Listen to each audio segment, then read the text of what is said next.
Bismillah, alhamdulillah, wassalatu wassalamu ala rasulillah, assalamu alaikum wa rahmatullahi wa barakatuh. Inshallah, this is going to be the last video I record regarding this particular topic about criticizing Muslim rulers. And the only reason I'm recording this is because I was surprised at how many sincere, genuine brothers emailed me, messaged me, voicing concern regarding a recent video that I made entitled Honest Thoughts on Saudi Arabia. Many people jumped to conclusions regarding my feelings in relation to certain political events that are taking place. So I just wanted to clarify this because some of these people, they're longtime supporters and they really seem to have missed the point. So I don't want there to be any confusion, inshallah. So first things first, as Muslims, we have to ask ourselves, is it even permissible for us to criticize Muslim rulers in other lands? That's not going to be the main topic of this video. Brother Khalid Green recorded a YouTube video not too long ago where he academically approached this topic, and I will post a link to that in the description if you are interested in that. And at the end of the day, when Allah and His Messenger have deemed something impermissible, then that's sufficient for us. But for whatever reason, let's say that somebody disagrees with that. They think it's permissible. They might think that it's actually obligatory upon us. Let's take it one step further. Now, before a mufti passes a fatwa in Islam, there is consensus regarding a particular principle of fiqh, in that you have to weigh the pros and cons of a particular fatwa. So if you say that something is permissible or something is impermissible, the scholar has to try and do his best to think about what the results of this fatwa might be. And in certain situations, it might not be ideal. You know, you might be stuck between a rock and a hard place where, you know, if you pass this fatwa, there are pros and cons, and if you pass the other fatwa, there are pros and cons. But what you have to do is pick the lesser of two evils, so to speak. So let's think about criticizing the Muslim rulers. Let's weigh the pros and cons of this. Well, first of all, why do we even seem to assume that criticizing rulers, criticizing those in power, is a good thing? I think in the West, I think in America, it's just a given. It's something that we consider to be common sense, that if you have somebody in power, a politician, a king, a governor, that if they are doing something wrong, you have to call them out on it. You have to publicly denounce them and expose them and things of that nature. So why is that the case? Why do we just assume that? Well, because the West is different than other places in the world. Number one, we have freedom of speech. There are people who make careers out of doing nothing but, you know, criticizing the government, criticizing the president, and nothing happens to them. They're just free to say what they want. That's not the case in other countries. You can't just say whatever you want about the person in power without being put in prison, without being killed, without being tortured. So that's something to consider. Number two, we have a particular type of government in America where we have elections. We have politicians where they run for office. So when you are upset with a particular politician and what they're doing, if you think they're corrupt or they're doing bad things, and you spread the news and you criticize them publicly and you try to let everyone know what they're doing is bad, it is so that when the next election rolls around, this person doesn't get reelected. Or if what they're doing is so bad, you can even impeach them. This is not the case in other countries. They have a completely different government. So take a king, for example. You don't sit there and criticize a king and then expect the people to elect a different king in 4 years. That's not how it works. How are you going to get rid of a king? I mean, you're gonna either one, for whatever reason they step down, which practically never happens, that they'll just say, oh, the people are upset with me, let me step down.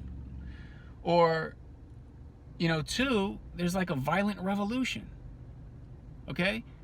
So we can't have this Western outlook on life, this Western ideology, and superimpose it on other countries with different governments, with different religions and values and cultures. It's very irresponsible. And what we find people doing is they are gambling with the lives of other people in other countries. If we sit here in America and we add fuel to a fire in another country, we're not going to get burned. We live in a completely different country.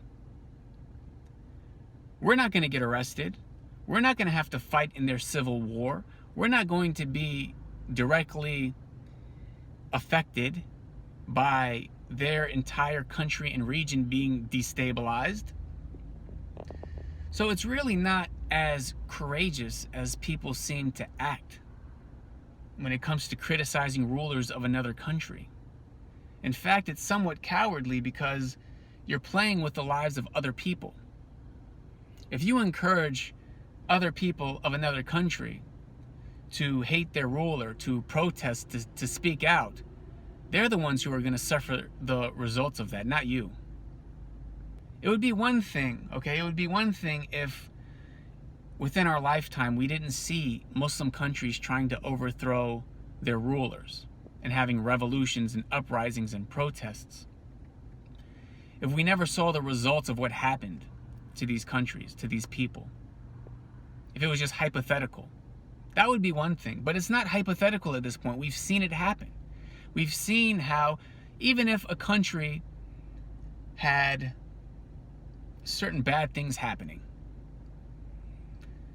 when they tried to overthrow their government, it became incredibly worse.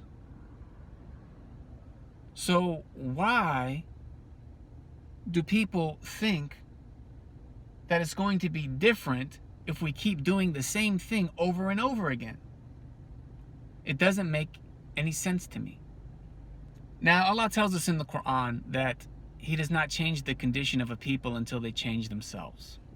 All right? That's one of the reasons why I feel like people have to focus on themselves. I feel like people need to get their priorities straight. If we see a Muslim country, for example, going in the wrong direction, is it possible that it's the people moving in that direction? Should we just assume that it's the ruler moving the people in that direction? Perhaps it's the people.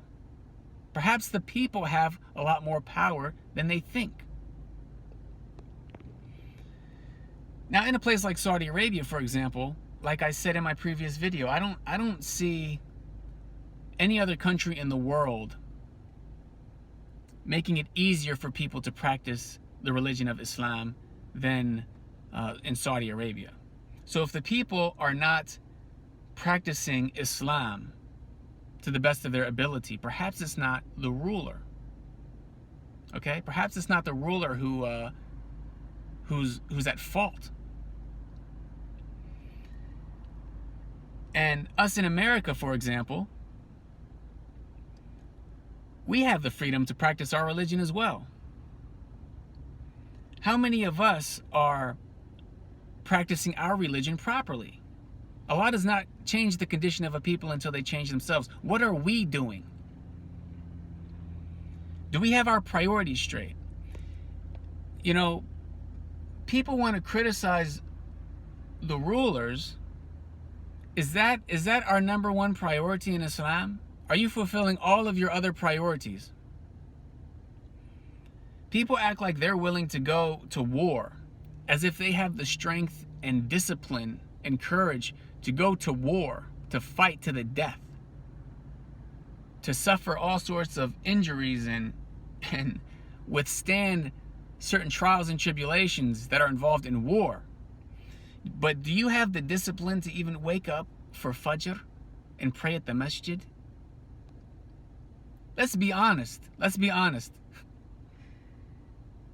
Are you? And see, people, they already know. They already know. Probably, you probably don't have the discipline, or at least you haven't been practicing the discipline of waking up for Fajr and going and praying at the masjid, right? In a place like Saudi Arabia, where there are masajid on every corner and they even call the adhan to wake you up, you know, unfortunately, the masajid are not necessarily always packed for Fajr. Let alone America, where there is no adhan, where there aren't masajid on every corner, where you might have to get in your car and drive. Okay, we know how few people pray Fajr, okay? And therefore, people want to belittle Salah. They want to belittle it. They want to say, oh, Sajid, there's more to Islam than the prayer. Well, to me, this shows that you have a fundamentally flawed understanding of the religion for you to even say something like that. Right? People, they don't want to wake up and pray Fajr. They don't want to pray 5 times a day on time in Jama'ah. They don't want to do that. They just want to sit back and criticize other people on the computer. And they want to criticize other people giving da'wah for not criticizing other people on YouTube. Right? It's easy to sit back and criticize without putting in the work. Right? How many of us in America don't send our kids to Islamic schools? Okay? We don't pray on time. We might not even pray 5 times a day. We don't know Arabic. We don't understand the Quran. We have no khushu' in Salah because we don't know what we're saying. We don't send our kids to Islamic schools, so they're going to school with non-Muslims and they're becoming just like the non-Muslims. Let's be honest. I mean, even a lot of the kids that come to the masjid in America, they so closely resemble the non-Muslims. The way that they talk, the way that they dress, the way that they act. And these are the ones who actually even come to the masjid, let alone all the ones that don't even come to the masjid. SubhanAllah. Right? And people want to sit there and criticize the Muslim rulers as if priority is not a thing in Islam. Priority is completely underrated. In Islam, we have priorities, okay? For example, if committing shirk, if tawheed is last on your list of priorities, okay? And first on your list of priorities is, I don't know, criticizing Muslim rulers. You might not even be Muslim. You might be committing shirk. And when it comes to Salah, this is right after you take your Shahada, right after you become Muslim. This is the next pillar, praying 5 times a day. This is the first thing that we will be asked about on the Day of Judgment. This is something that the Prophet ﷺ, even as he was dying, this is something that he reminded us of its importance. If you belittle this, then I'm sorry, I don't think you understand your deen properly. Okay? We need to get our priorities straight, and hopefully everyone sort of understands better regarding how I feel about this situation. Me not coming out and saying what you want me to say about Muslim rulers, it doesn't necessarily mean that I support or don't support them. I'm saying we have to get our priorities straight, and we have to understand that you have to weigh the pros and cons of what you're doing. A lot of us haven't the slightest clue about what happens as a result of some of our actions. Some of us have no idea about what we should be doing. And even though it might be very easy for us to do, it's much easier for you to go pray Fajr in the masjid than for you to go to war with another country, okay? So stop acting like you're capable of doing one thing when you can't even do the other. Anyways, that's all I have to say. I don't want to talk about this again. I don't think it's beneficial. I don't think it's something that we should focus on. All of you people who, the keyboard warriors, you know, the YouTube commandos, get your priorities straight. You know, if you're so tough, if you're so courageous, then how about you use that courage and that toughness to do things that are going to benefit yourself and the ummah.